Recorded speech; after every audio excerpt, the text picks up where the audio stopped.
All right. I'm going to start with a relatively brief set of PowerPoint presentations about the Tenure Reduction Program, just an overview of the program and roughly how it works.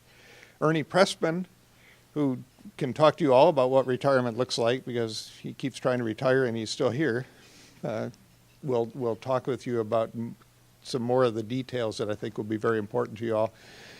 Sonia Potter, Director of the office formerly known as Unclassified Personnel Services, now known as Human Resources Operations, is here for a little bit. So if you have questions you think that Sonia can answer, try to come up with them before she has to leave at about 1:45.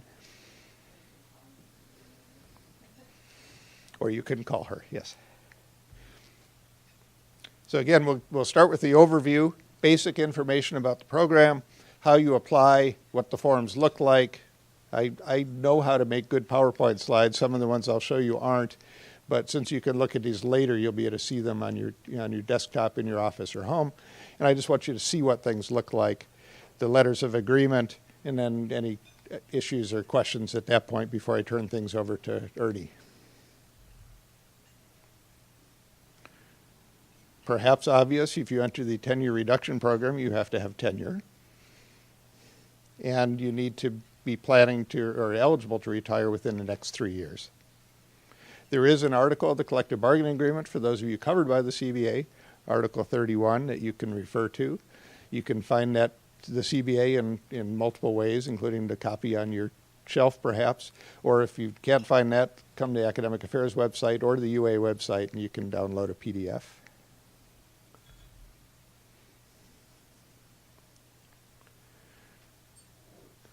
We can read as well as I can, I suspect, but I'll go through these. Entering TRP again is a 3-year commitment, and the intention is and requirement is that you retire no later than 3 years following your agreement to the Tenure Reduction Program. And you're not obligated to remain for those 3 years. You can retire earlier than that. That will have implications on your retirement that are probably things that Ernie will talk about in more detail.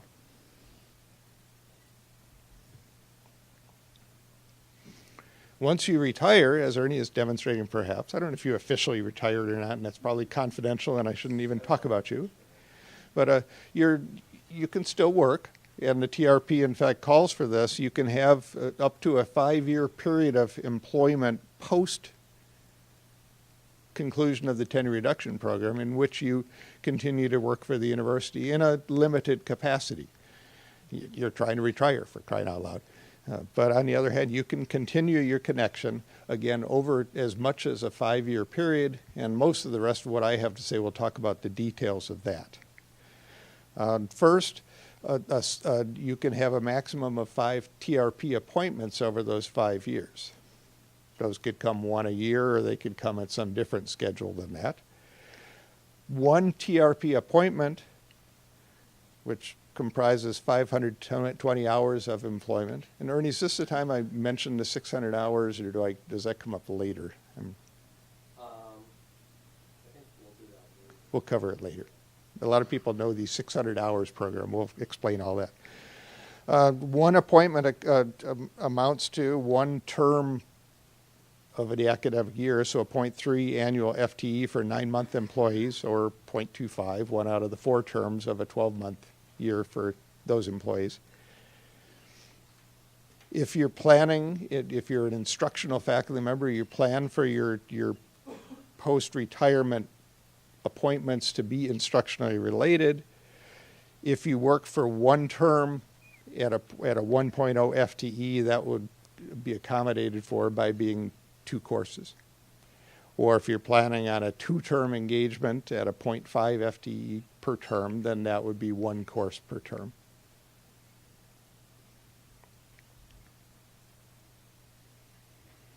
There is a letter of agreement plus an addendum that we'll look at shortly. The appointments that you will engage on are to happen within the time period that you agree to. That's why we have written agreements. You can subsidize your earnings during that post-retirement era by working, here you can see the numbers, up to 1,039 hours per calendar year. And I've added, this slide was from the last presentation, I added the red wording that I hope will clarify some additional details. This limit is if you're a PERS faculty member retiring before the full retirement age for Social Security, which I guess is now age 66. It's 66 for those people born between 1943 and 1954, which probably is going to be most of the people affected by this program. Okay. Okay. Obviously, in the future, there won't be. Okay. And this is because we believe in active teaching and active learning. I will say things that lead you to have questions, and then we can engage in a discussion. Okay. So there's no limit on this post-retirement earnings if you've already reached that retirement age with regard to Social Security, or if you weren't in PERS, and I guess that must happen occasionally, or it wouldn't have been suggested that we include this statement. Or if you don't take your PERS benefit prior to reaching the full retirement age of 66 or later if you're a little bit younger.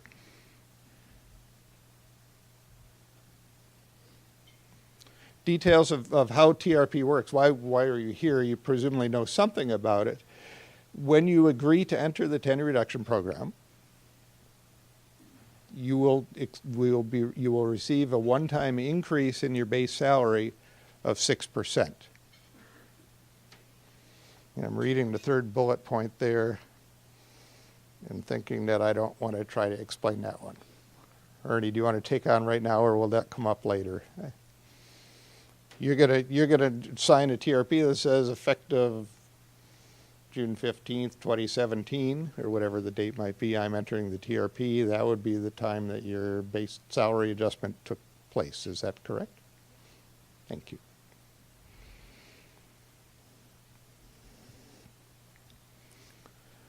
That doesn't mean you're locked at that point. You are still a tenured faculty member, so you are still eligible for any merit increases or across-the-board increases that happen during that tenure reduction period time. Okay, so you get the immediate 6% upon entering the program. If there are additional adjustments bargained for or otherwise offered, those apply to you while you're in the program. Here's the first slide that you can't read, but you can look at later. The application form, simply available online, asks for the basics.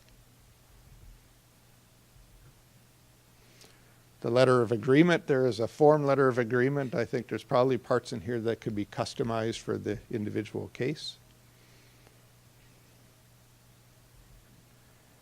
And maybe not actually, because we have this addendum to the agreement in which the details of your case, the anticipated post-retirement teaching assignments, for example, would be laid out in this addendum. A few more details. What do those TRP assignments look like? So following the 3 years, the additional assignments to which you'll be engaged in, up to 5 over the next 5 years.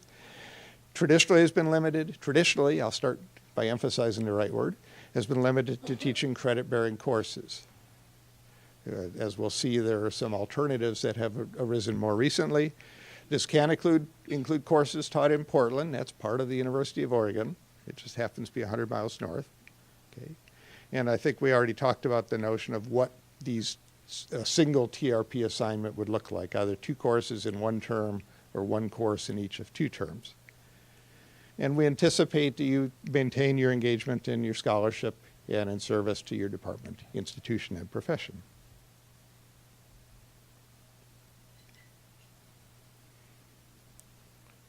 I think, or I hope, we're flexible at all times in your career, and we certainly are in this program. So the specific course assignments are subject for discussion, negotiation, and approval. They can be in your home department, of course, but they don't necessarily have to be in your home department if there's general agreement amongst all those involved with what an appropriate assignment would be for you. These are in-load assignments. External support, if there is some, for example, if you're teaching in freshman interest groups, would return to the school or college. And this last issue, I think, is a subject we'll be continuing to discuss over the coming months, but what do you do if your TRP course has no students enrolled? That's going to be a matter for the department and the dean to determine in terms of what is happening with you. And if you don't have questions about that, I'll be surprised. I said traditional TRP has been related to instructional content. However, there have been non-traditional TRP assignments approved. The dean, in the end, holds primary responsibility for structuring these TRP assignments. And again, you're reading ahead, so these can be administrative assignments if they fit expectations that perhaps are not in writing, but, and more importantly, are approved of up through the Office of Academic Affairs. Traditionally, we've said this was limited to credit-bearing courses, but this is not necessarily the case. There could be service to non-credit-bearing courses or programs approved. Study abroad programs, fee-based programs, all of these are on the table for discussion. Okay, so the bottom line is you should feel open to have a conversation with the department or unit head and with the dean about what a TRP assignment would look like that would be mutually agreeable to all. Again, some redundancy, but not a bad teaching tool perhaps. You're allowed up to 5 TRP appointments over the 5 years following your retirement, which is up to 3 years following your entering the TRP program, remember. The timing of those assignments is up for discussion. Okay, 1 a year makes sense. Maybe you want to teach 2 this year because you're not going to be available next year. Discussion and agreement. The specific decisions you make can impact your benefits, however, and that's why Ernie is here. There's no one better versed in the universe to talk about benefits at the University of Oregon and impacts on those, and so we'll shortly turn things over to Ernie to talk about some of these scenarios. While you're on an active TRP appointment, you're an active faculty member. Many of your departments are working on internal governance documents now, talking about how voting happens in various events, committee memberships and things like that. If you are a full faculty member, and you are during the term of your TRP appointment, if you're at 0.5 or greater, then you are entitled to participate in the governance of your department.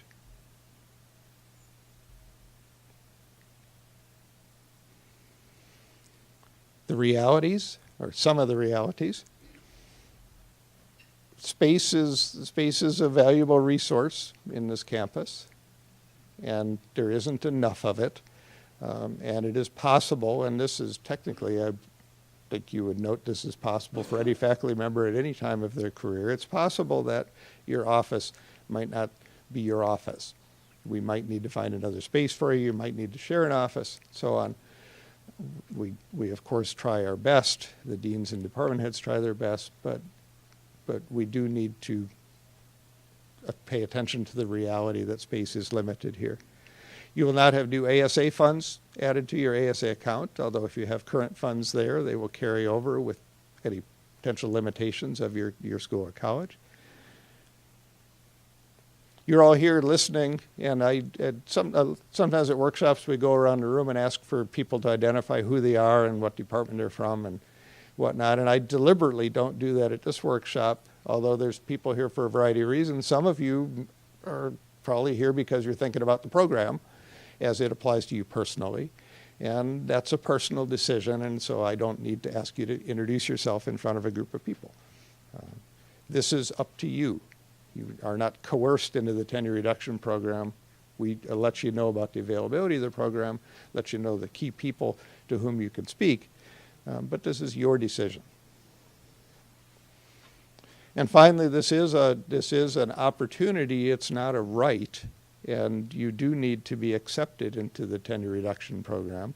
And particularly in the case I mentioned where traditionally these have been instructional appointments, if you've distinguished yourself for your inability to teach, then there might be some question about whether you would be an appropriate candidate to become a teacher in the tenure reduction program.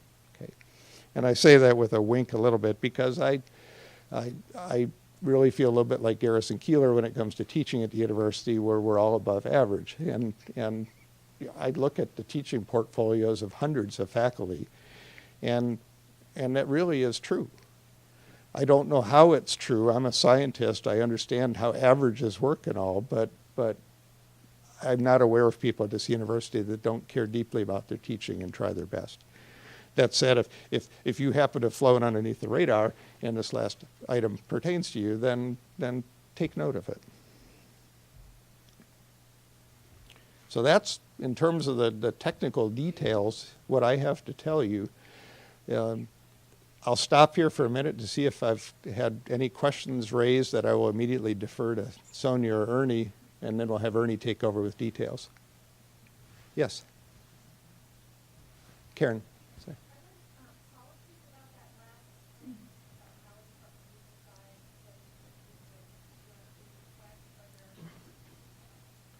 I do not believe we have a written policy to describe how we would make the decision that someone was inappropriate for consideration for a TRP instructional assignment. I can assure you that that would be a decision that was made with a great deal of deliberation and as much information content as possible.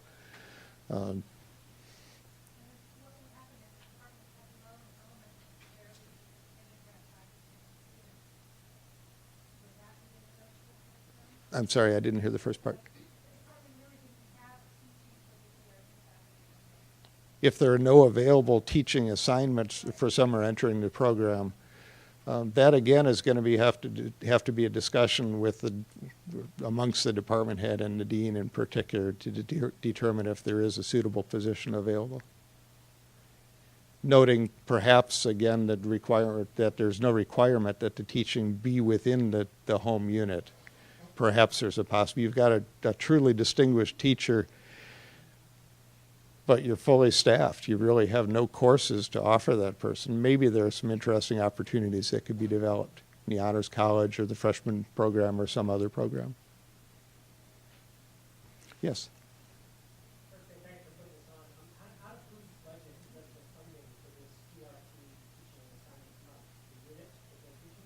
Okay, for the video, the question is, where does the money for this come from? And Ken's answer is to look over to Sonia.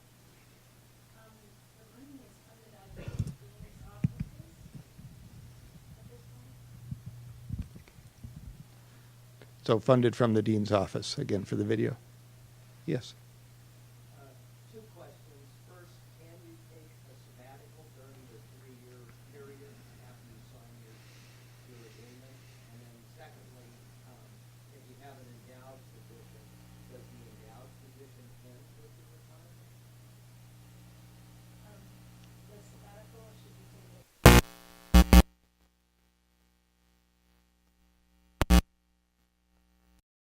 Official retirement, and the endowed chairs are the base of that is rolled into your, the pay portion of it is rolled into your base at the point of retirement. So, but you formally give up the position Yes. half the time? Yep. Yes. I have a naive question since I'm here, just to learn. I don't know anything about this, but I'm at risk of being the departmental head and need to know something. And so I just wanted to ask, to make sure that I get why this program exists. I mean, we're going to pay you 6% to incentivize you to move into retirement, right? There's no other story or purpose behind it. It's a retirement incentive program, yes, Just making sure I got that. to adjust. To start thinking about it and work through the process. It's for the department and the person too, so it's an easing into retirement. All right, great. Just wanted to make sure. In addition to the question about the endowed chairs, we have faculty who are retiring who have teaching awards. Is that Same calculated thing. in? Same thing? Teaching awards, faculty excellence awards, and endowed chairs are rolled into the base at retirement. Is everybody heard these answers okay? You're not sure? Was somebody talking? Rob?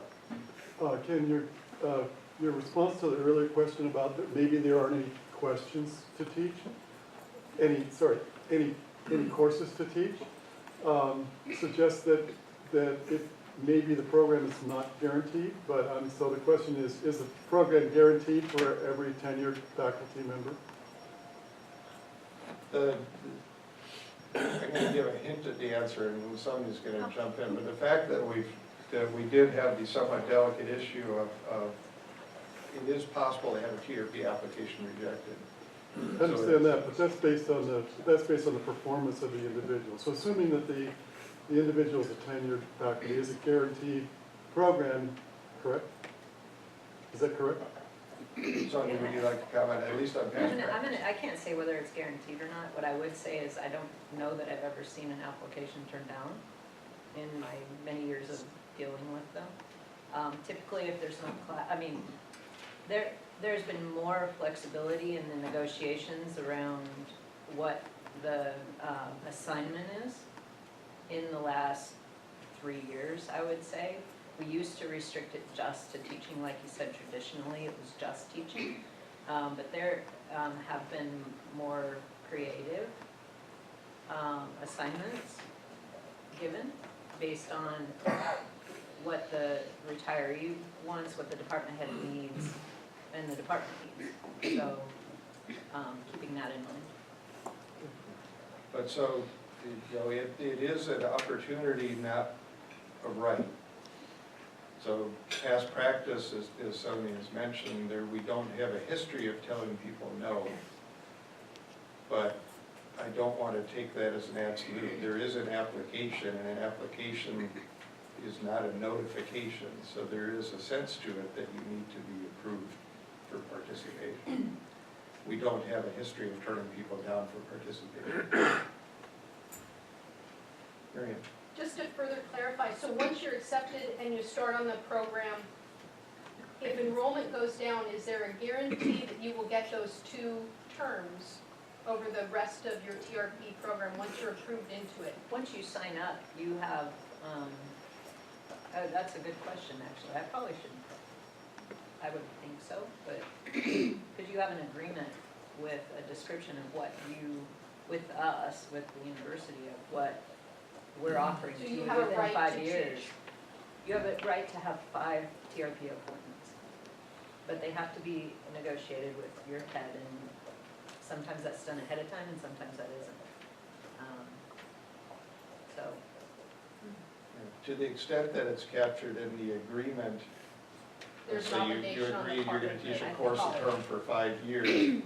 If a course were canceled due to lack of enrollment, what would happen? I think there'd have to be a discussion whether an alternate course could be established, whether an alternate assignment. opportunity for employment during that term could be established, or if you wanted to say, well, never mind, I'll teach 2 classes next year.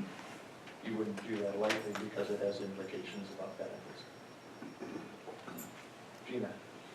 I wanted to go back to the question of sabbatical. If you take a year's sabbatical, you owe a year of teaching, et cetera. But if you take your sabbatical, if you take a 1-term sabbatical, do you then owe 1 term of teaching before retiring, or do you still owe a year of teaching after? I think the language is a year, no matter how long you take how long your sabbatical is. Can you just change that one? Yeah, we'll talk at the table. How's that? Not right here, Gina. I don't think that article's on. No, we'll get to it. But I did have another question, if I may, and that was, if you really only wanted to teach 1 course, can you do, in a year, can you do a half as much of the, like, not 520 hours, but an appointment for half of that? Yeah, you can, you have the right to not do 5 full appointments. Right. And you can do, I think that you can, that's a pliable thing. And although there's an agreement, so let's say the agreement is for a course a year for 5 years, if after 2 years of that you say, no, I'm done, that's, we're not gonna say, no, you agreed right here to 3 more years. Things are negotiable. Thank you. Yes? And has there been any discussion with the Provost's office about ending this program? I have not been party to any discussion about any program. It's part of the bargaining agreement, so I don't know, I don't know that we could get unless it was bargained away, so. All right, well, Ernie, would you like to take over? Yes. You have a... I do.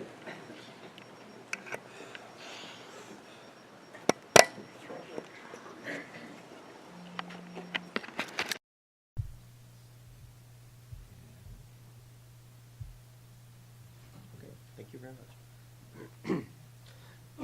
Thank you, Ken. As Ken mentioned, my name is Ernie Pressman, and I'm on a post-retirement appointment to help people with the process of retirement.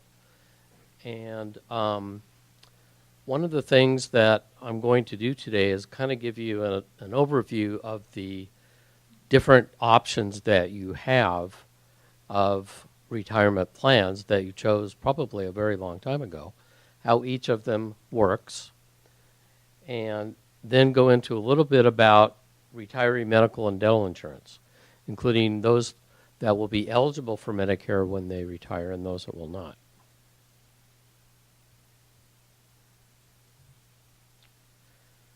Okay, PERS members there's actually 3 different tiers in the PERS system. Those hired before January 1st of 1996 are in Tier 1. Those hired between that date and August 28th, 2013 are in Tier 2. And everybody hired after August 29th, 2003 are in what's called OPSRP, the Oregon Public Service Retirement Program, or also affectionately known as Tier 3 for PERS. And we may have members in all 3 tiers today, depending upon, again, when you were hired. And one of the features that was added with Tier 3, effective in January 2004, was the establishment of a new account called the Individual Account Program, or IAP. Before then, 6% of retiree or potential retirees' pay was given to an account in their name, a PERS account, and that account was either in a fixed or a variable situation, or some combination of both. And it earned money over the years. And one way that people can retire is under what's called money match. And money match is the account that was set up in your name, your PERS member account, X number of years ago, and that account has grown either by fixed, variable, or both kinds of investment programs. And at the time that you retire, there is X number of dollars in that PERS member account. One way they're going to calculate your benefit is to take the funds in that member account and double them. And by doing so, they will then figure out the age at which you're retiring and apply an actuarial computation to that and determine how much money per month PERS can give you for the rest of your life. They will annuitize that lump sum of money based on your age at the time you retire. However, as I mentioned, in 2004, that 6% was deferred or transferred from the member accounts to an individual account. So the PERS member accounts were no longer funded after December 31st, 2003. Instead, this IAP account was created for all PERS members in all tiers, regardless of when you were hired. And that account is invested by the Oregon Investment Council, which is a branch of the Treasury Department, and they work with a number of very large international investment professionals to invest all of the close to $70 billion in the PERS funds in a number of different kinds of investments. And when you're in the PERS program, you do not have any control how those IAP funds are invested on your behalf. So in good years, the fund has done very well. 2008 was a bad year for everybody. The fund lost nearly 27%. So it's kind of up to how well the Oregon Investment Council has done in the market as to how your account will grow over the years.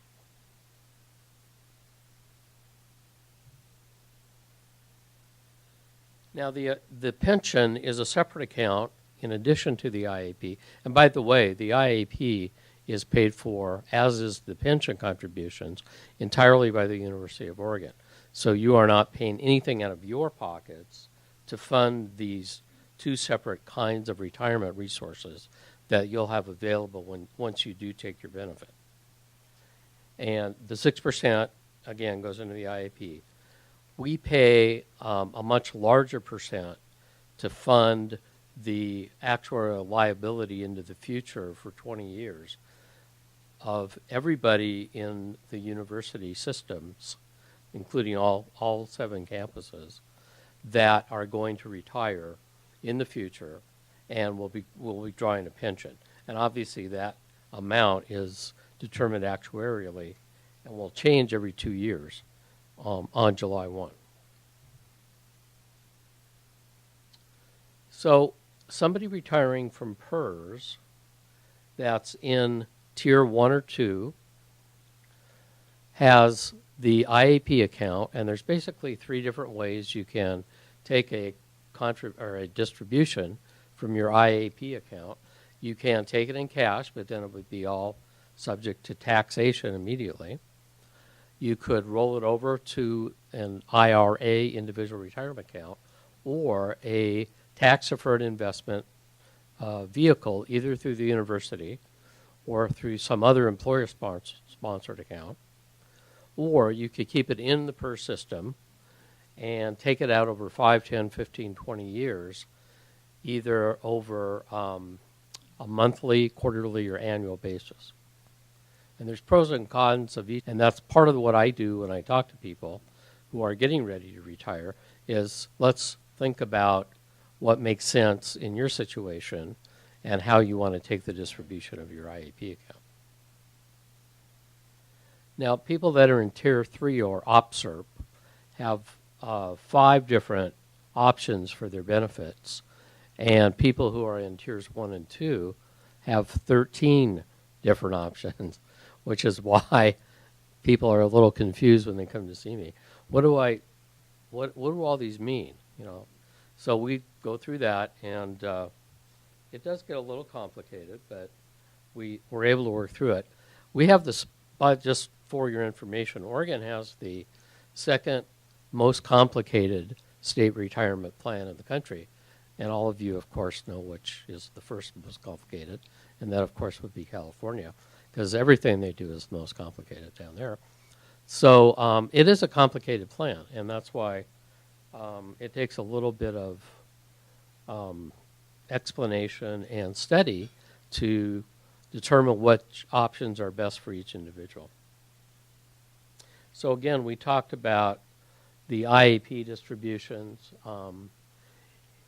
If you leave the university and you're not going to take a retirement distribution, you can still take your IAP, and you can either take it as a lump sum or you can roll it over to another account.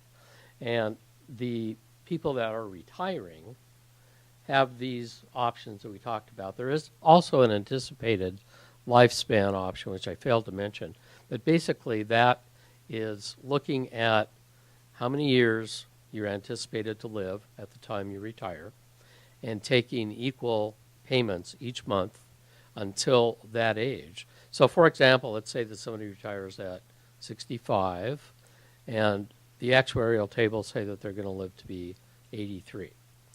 PERS will give you a benefit until you're 83 based upon that calculation. And at the age of 83, the payments will stop. So that's one of the things that people have to consider when opting for that anticipated lifespan option. The IAP, though, also has to be taken at the same time that people take their pension distributions. So it used to be 4 or 5 years ago, you could take the pension, leave the IAP for another day, but now you have to take them both at the same time.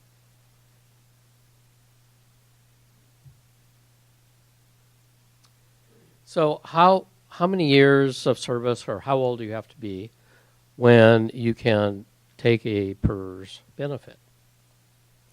With 30 years of service in PERS, you can take that benefit at any time.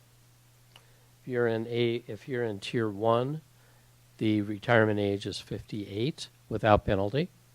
If you're in Tier 2, it's 60. And anybody can take a benefit at age 55, but they will incur a penalty for doing so, unless they have 30 years of service.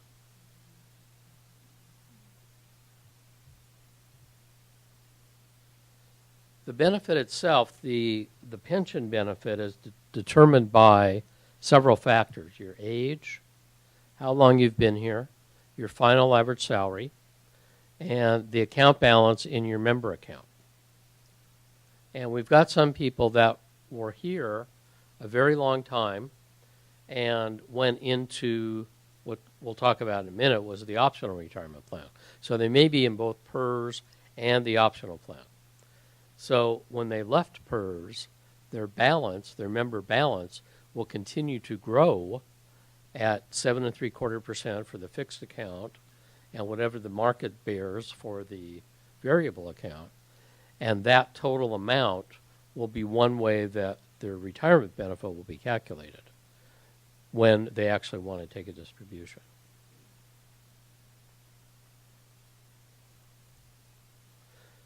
And there's basically three ways that they're going to make these calculations for tiers 1 and 2. The full formula takes the years and months of service that you've had in the PERS program times your final average salary, which is the three highest years whenever they occur, divided by 36 months, times a multiplier of 1 2/3%. So that's one way they're going to calculate your benefit. Another way is the money match we were talking about, where they take the total in your member account and they double it, and based on your age, they determine how much per month they can give you at that point in time, based on longevity and actuarial factors. People that were in PERS prior to 8/21 of 81 have a third method, which is kind of a hybrid of the two above. And whichever of these three is the highest is the benefit, the monthly benefit for life that you will receive at whatever age you choose to take your PERS benefit. Okay?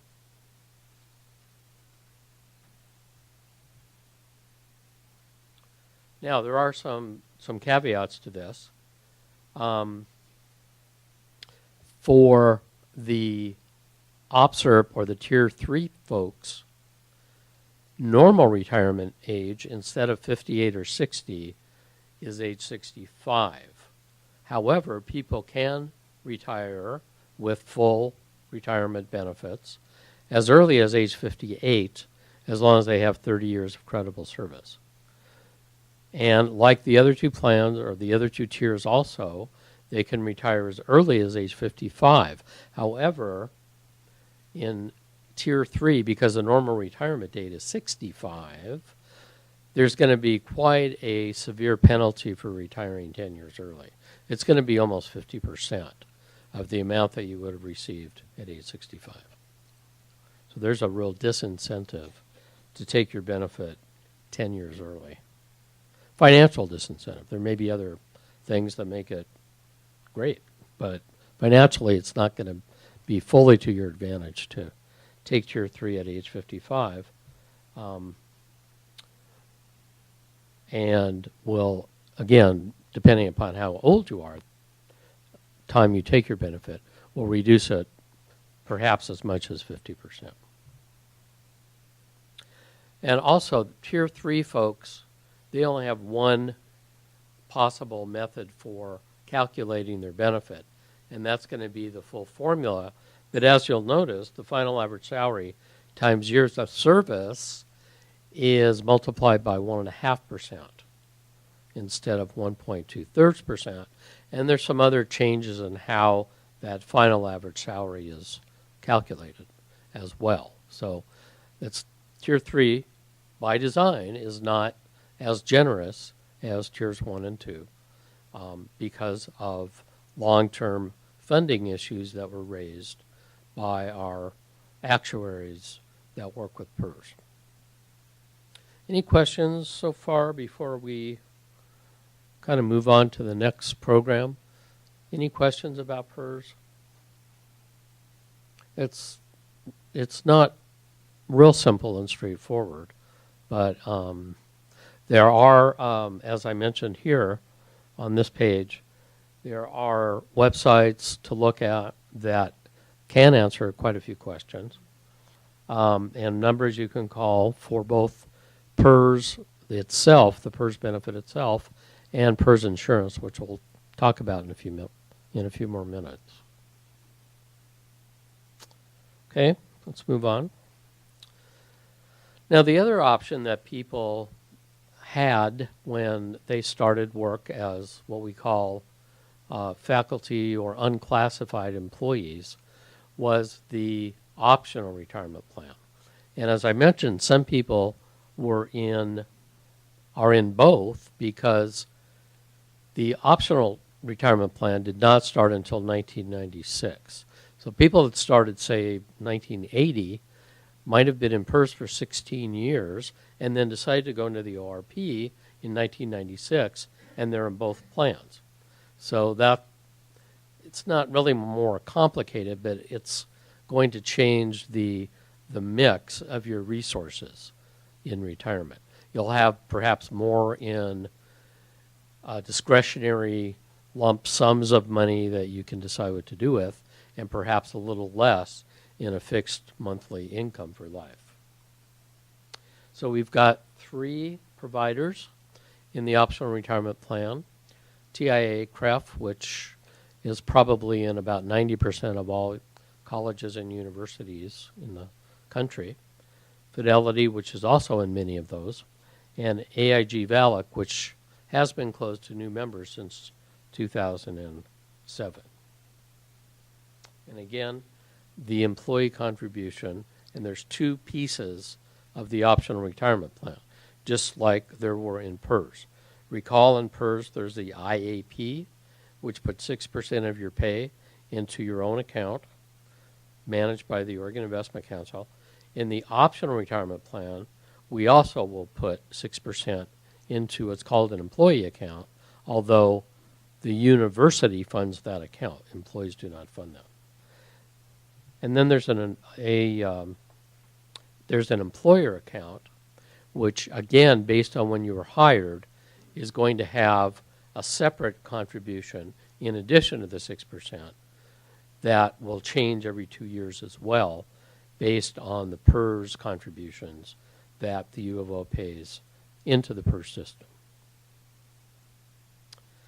One of the major differences between the ORP and PERS is that people can direct all of their contributions into the optional retirement plan into either Fidelity or TIA CREF or VALIC prior to 2007, and they decide how those funds are going to be invested.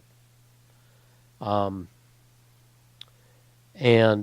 you can change from one provider to the other once a year, and what you get at the end of your time in the ORP is the amount that you've accrued through contributions and through your investment brilliance, hopefully. And that is going to be what it is. There's a number of ways you can take those funds out. You can annuitize part of those, turn them into a monthly income for life. You can take them out in systematic payments. You can do a number of other things with them. But it's a lump sum of money. There's no guaranteed pension as there is in the PERS program. Now, one of the things that is important is that in the optional retirement plan, because, as Sonia mentioned, it's considered a retiree incentive program, there are no ORP contributions made during those 5 years of the tenure reduction program. Same plan sponsors that we talked about earlier, TIA, CREF, Fidelity, and VALIC. These are numbers. Ken mentioned if you want to see these slides, they'll be up on the Academic Affairs website in a week or so, and you can check there if you wanted to contact one of these providers. And they can help you with decisions to help grow those funds over time, and almost important, or perhaps more importantly, to set up a distribution program when you're ready to retire. Yes?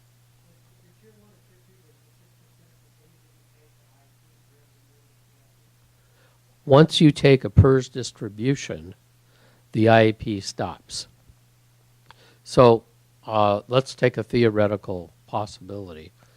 Let's say that your 3 years are over, up to 3 years, and you've relinquished your tenure, and you're now into the 5-year TRP program. If you hadn't taken your PERS benefit, then yes, IAP will continue to be that 6%. Plus, if you work at least 600 hours a year, then you will get, maybe this is part of the 600 hours, this is a requirement to get a year of service credit for the PERS program. So let's say, for example, that the formula was your highest benefit. So again, years and months of service is one of the 3 multipliers. So you might get additional years of service, and if you, your salary will probably go down, but that really doesn't matter because it's been locked in over the course of your 3 highest years during the time you were full-time, actively employed in a tenure position. So does that help? Okay. Anything else? Yes.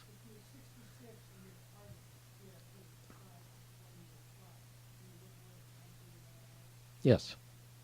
If you're in PERS, I mean, and you're taking your PERS?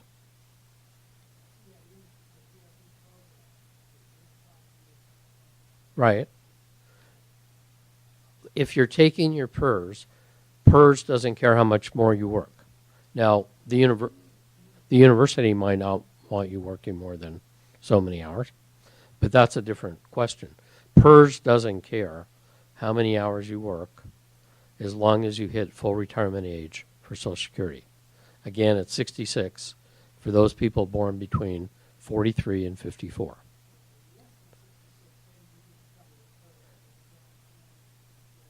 You're not going to get in trouble as long as you stay under the 1039 per calendar year, assuming you're in tiers 1 or 2. Tier 3 has another set of restrictions on how many hours you can work. Tier 3 says you can only work 599 hours in any calendar year. And that just something that's been added recently, the hours before you retire are counted in that 599 hours for that year. So if you're retiring in Tier 3, you might want to talk to somebody in the benefits office and your department to make sure you don't run afoul of those rules. And again, those are people hired after August 23rd of 2003. So only those people would be in Tier 3 of PERS. Any other questions before we kind of zip through insurance?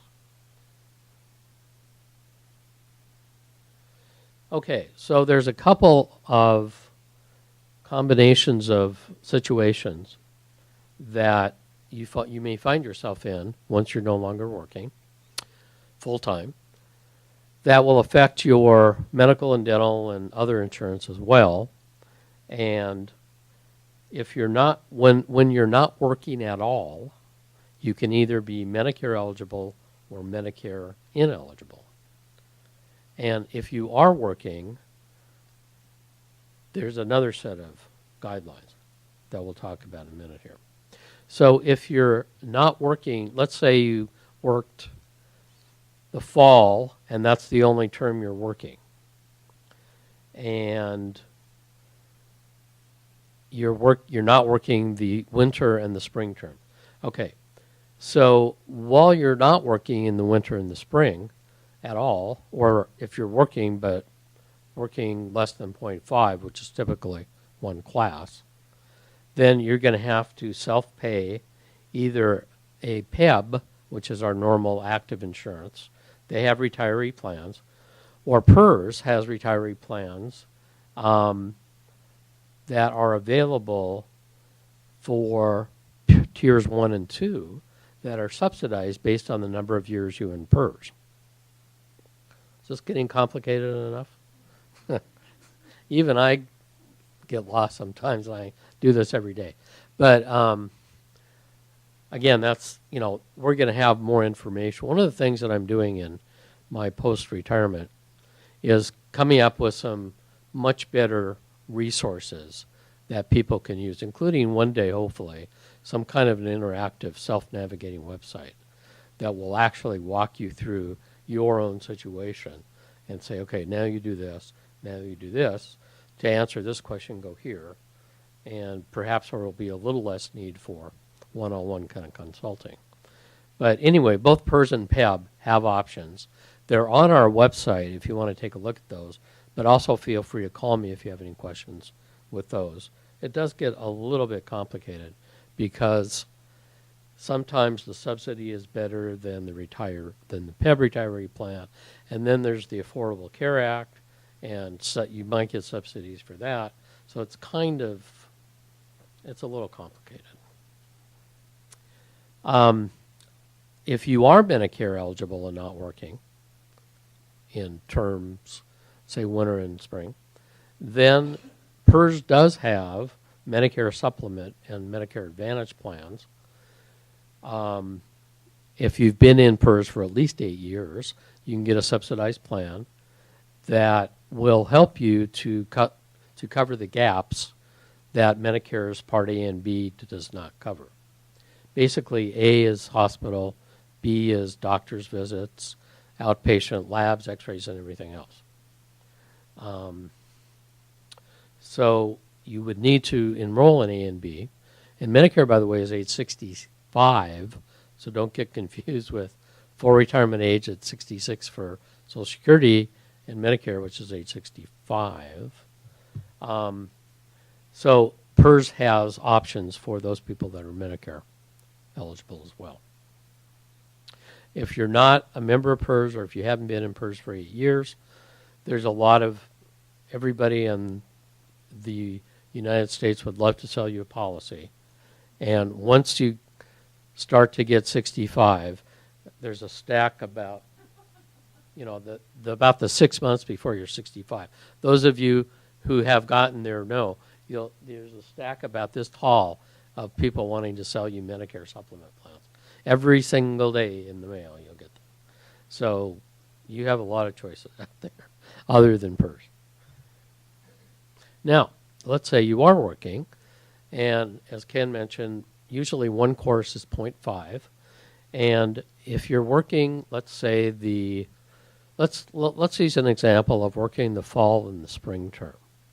So in the fall term, your 0.5 will start mid-September, usually the 15th, I believe, and that will cover you for October, November, December, and January is covered because half of December, you're working half of the month. That will cover you for the month of January. So you don't need your retiree supplemental policy. We do recommend that you still stay in Medicare Part A and B if you're Medicare eligible. But if you're in a Medicare supplement plan, or if you're in a PERS non-Medicare plan, you can stop that, come back on as an active employee, and get the full-time PEB, same plan you have now, okay?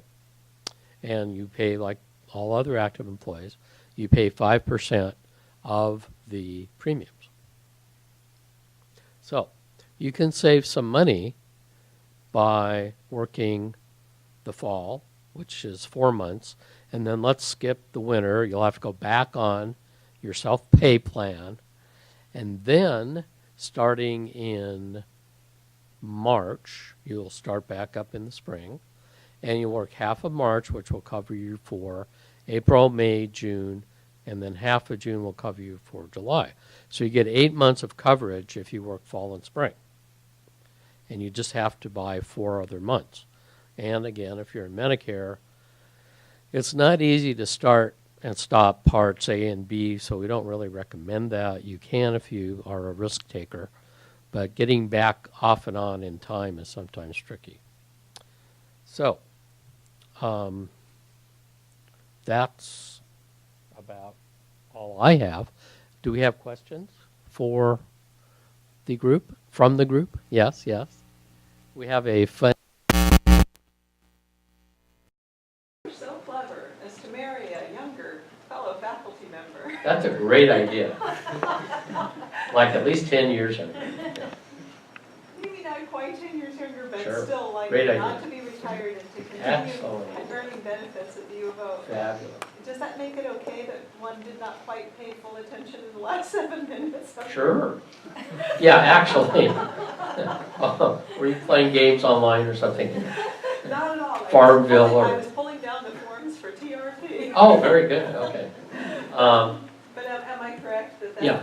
kind of makes it move? If you have actually, it doesn't just have to be university. It could be any, it could be really any employer that has a good benefit plan that is relatively inexpensive to put you, the faculty member, on.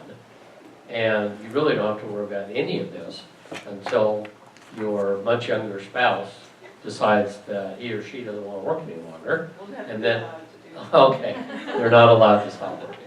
My wife, I think, told me that one. And here I still am, at this old, decrepit age, up here working. Anyway, yeah, you don't really have to worry about, you don't have to take Medicare, you don't have to take anything, even if you're 65. You just stay on either this plan or a state employee's plan through PEB or any other good plan that's reasonable in cost. And that might be a separate issue to talk about. But you don't have to worry about it because you're just continuously covered through another plan. Yes? This is not about the benefits, but I'm curious to know the timeline. You could tell faculty, should they ask, how soon will I get my first retirement check? It seems to me there has to be some prep time. Yes, that's a very good question. It's much more, would you like me to repeat the question? No, I'm letting you know that you're free to wander. Oh, okay. Yeah. You stopped recording? I'm recording, I'm just not going through the mic anymore. Oh, okay. So I can hear everybody else. Well, I'll kind of stick close to the mic anyway. If you're in PERS, you have to be concerned about that. So what PERS typically likes people to do is to get their forms to them within 90 days of the date that they're going to actually take a benefit. So let's say that you want to retire and take a PERS benefit July 1. PERS would like to have your forms during the month of April, May, and even into June.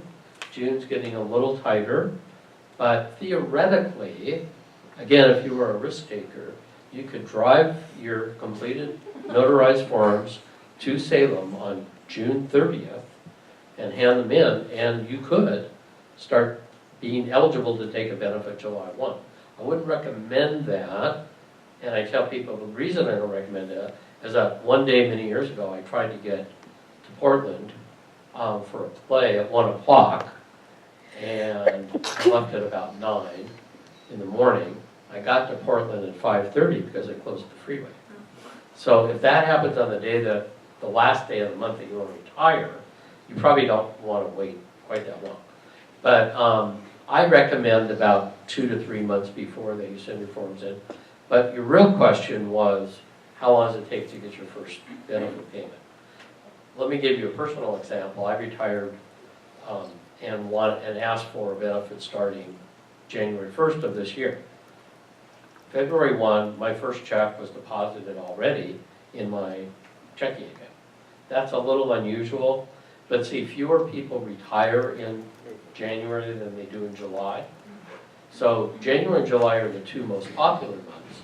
If you were going to retire in April or May, probably you could very realistically expect a month or 6 weeks to get your first check. If you retired in July and it's a huge year for retirement, you could find that you might not get it until September. They have 92 days by law to give you your first retirement benefit check. Does that help? Okay, there was a question here. So if you wanted to know how much money you need to pay, self-pay, if you're not Medicare eligible for those months you're not covered, is your pay stub a good guide? Or is that? No. No.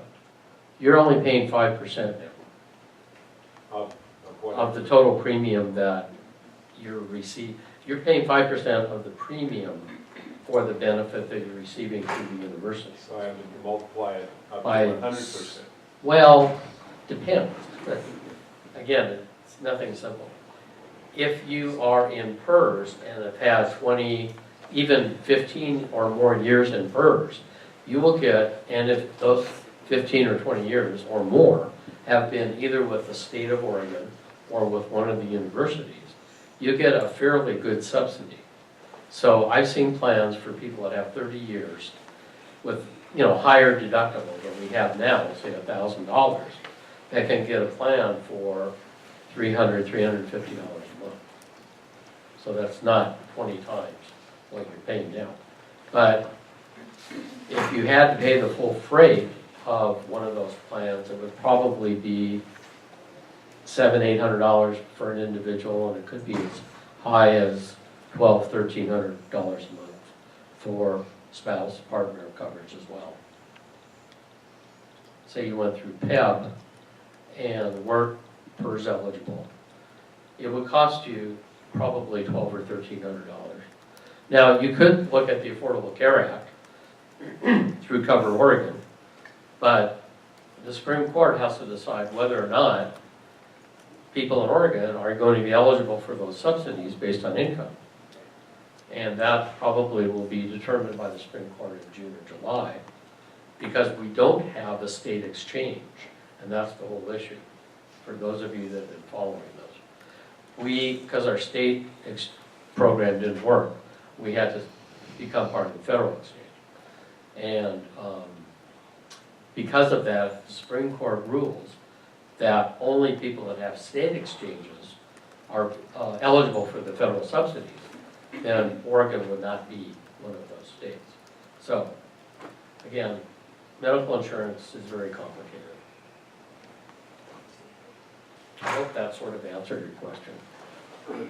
Does that $300 include all the other PERS benefits besides medical, such as long-term care? No. That does not include dental. Doesn't include if you wanted to continue your life insurance or your long-term care. No.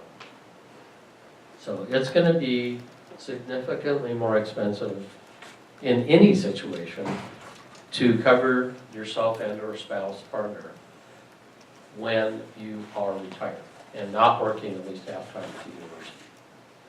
And I tell people between Medicare Part B and a Medicare Advantage or supplement plan to budget around $300 a month just for the premiums. That doesn't include out-of-pocket expenses.